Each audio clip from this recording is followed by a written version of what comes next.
हुजूर सल्लल्लाहु अलैहि वसल्लम के पास एक मेहमान आ गए रात के वक्त में। जब वो आए तो हुजूर ने पूछा खाना खाना है? तुमने कहा खाना है। झूठ और भूख को जमा करना मना है। कहा जी खाना है। तो हुजूर सल्लल्लाहु अलैहि वसल्लम ने फरमाया अज़वाजे मुतहरात के घरों में पता करो कुछ है। हजरत उम्मे सलमा के घर में पता किया तो कहा या रसूलल्लाह 4 दिन से रोटी नहीं पकी। हजरत ज़ैनब से पूछा तो कहा हुजूर कई दिन से चूल्हा ही नहीं जलाया। हजरत आयशा सिद्दीका, हजरत मैमूना, हजरत सौदा, तमाम घरों से बज़ाहर ये दो जहां के शाह हैं, पर पास कुछ रखते नहीं। दो जहां की नेमतें हैं इनके खाली हाथ में। हर चीज है पर फकर इख्तियारी है। कोई शय ना मिली तो नबी पाक सल्लल्लाहु अलैहि वसल्लम ने मस्जिद में ऐलान किया, फरमाया कौन है जो मेरे मेहमान को रोटी खिलाए। इन लफ्जों का हुसन कोई हुसन वाला ही समझ सकता है। फरमाया कौन है जो मेरे मेहमान को खाना खिलाए। तो एक सहाबी ले गए और उठे वो सहाबी जो सहाबा में गरीब थे। कहा हुजूर मैं ले जाऊंगा। हुजूर ने फरमाया ले जाओ। वो अब सहाबी घर ले गए और बीवी से मशवरा किया। बात पे गौर करना, हर चीज की भूख देखी जा सकती है, बच्चों की नहीं देखी जा सकती। हर शय बर्दाश्त होती है, बच्चे की भूख नहीं बर्दाश्त होती। इंसान कहता है कि मैं वजूद काट के भी दे दूंगा। वो अंसारी हुजूर के मेहमान को घर ले गए, जाके बीवी से मशवरा किया। कहा भली मानस घर में कुछ है? तो उसने कहा थोड़ा सा बच्चों के लिए खाना रखा है। बच्चों के लिए। बच्चे तो बुज़दिल कर देते हैं, बच्चे तो आदमी को बुज़दिल कर देते हैं, बच्चे तो मार देते हैं, कलेजा फट जाता है बच्चा भूखा हो तो, नींद नहीं आती। अब सहाबी अपनी बीवी से क्या कहते हैं?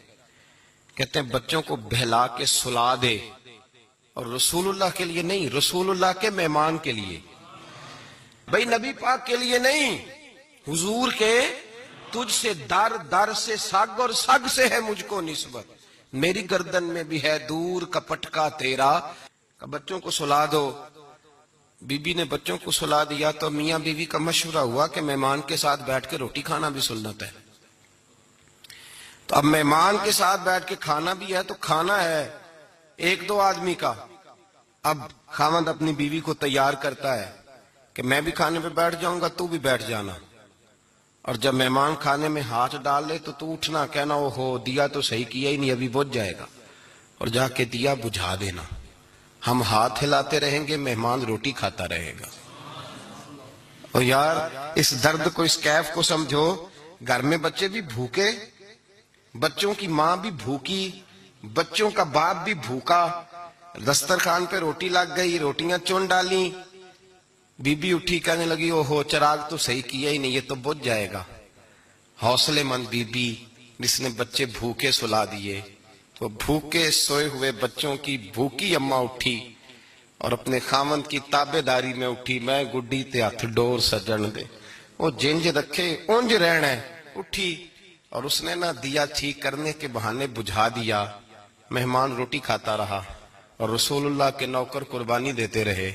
वो रोटी खा के सैर हो के बिस्तर बिछाया तो सो गया। ये मियां बीवी सारी रात बच्चों की तरफ देखते रहे और गौर करते रहे और राजी रहे कि हमने हुजूर का फरीजा निभाया है। कुर्बान जाऊं महबूब पे, बेखबर हो जो गुलामों से वो आका क्या है। वो सहाबा वो अगर कुर्बानियां देते थे तो जो एजाज मिलता था वो भी बड़ा शान वाला है। सहाबी कहते हैं मैं फजर की नमाज पढ़ने मस्जिद आया, पहला कदम रखा तो मेरे करीम बोले, हुजूर ने फरमाया रात जो तूने और तेरी बीवी ने अमल किया है खुदा को भी बड़ा पसंद आया है, मोहम्मद मुस्तफा को भी बड़ा पसंद।